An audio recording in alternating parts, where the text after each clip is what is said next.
এটা তোমার কাছে 10 কোটি লোকের মধ্যে একটা ছোট ঘটনা মনে হতে পারে দিদি, কিন্তু একটা মায়ের কাছে না 10 কোটি লোকের থেকেও তার মেয়ের ঘটনাটা অনেক বড় হতে পারে। আর সেইটা দেখে না অনেক মা আর অনেক মেয়ের গা শিগড়ে উঠছে যে আমাদের সন্তান বুঝি এই চলে যাবে, এই স্কুলে গেছে মনে হয় আর বাড়ি ফিরবে না, ধর্ষণ হয়ে খুন হয়ে যাবে, একটা খবর বেরিয়ে যাবে। বুঝতে পারছো দিদি, তোমার কাছে এটা ছোট মনে হতে পারে। বাজে মহিলা। মানুষকে আনন্দ করবে, আমরা সুন্দরভাবে বাঁচতে চাই দিদি, তোমার কাছে জীবনটাকে উপভোগ করবে। সুন্দরভাবে না বাঁচতে চাই। সকাল থেকে একটা ঘটনা ঘটলে সেটাকে নিয়ে দেখাচ্ছে বারবার। সেটা যে 10 কোটি লোকের মধ্যে একটা ছোট্ট ঘটনা, যায় আসে না। এটা কোনো ন্যূনতম ঘটনাও হতে পারে। জন্য স্বাধীনতা অবশ্যই তুমি করে দাও, আর কিছু লাগবে না।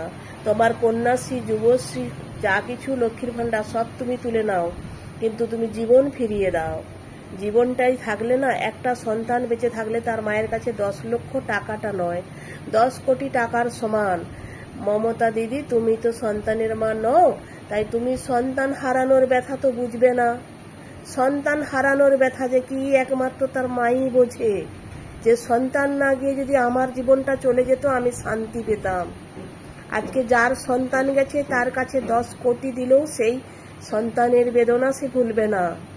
তাই বলছি দিদি, তুমি তোমার জায়গায় থাকো, তুমি আমাদেরকে শান্তিতে বাঁচতে একটু সুযোগ করে দাও, আর কিছু লাগবে না।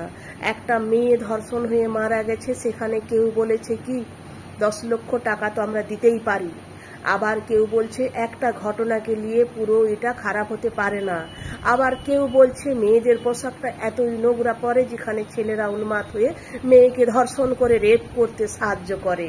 তো দয়া করে দিদি, তুমি তোমার জায়গাটায় সঠিক করে আইন কানুনটাকে রাখো, তাহলেই দেখবে এই সব কথাবার্তা বলতে লাগবে না, আর তোমাদেরকে কেউ ঝাঁটা জুতো দিয়ে ফটোতেও লাঠি মারবে না।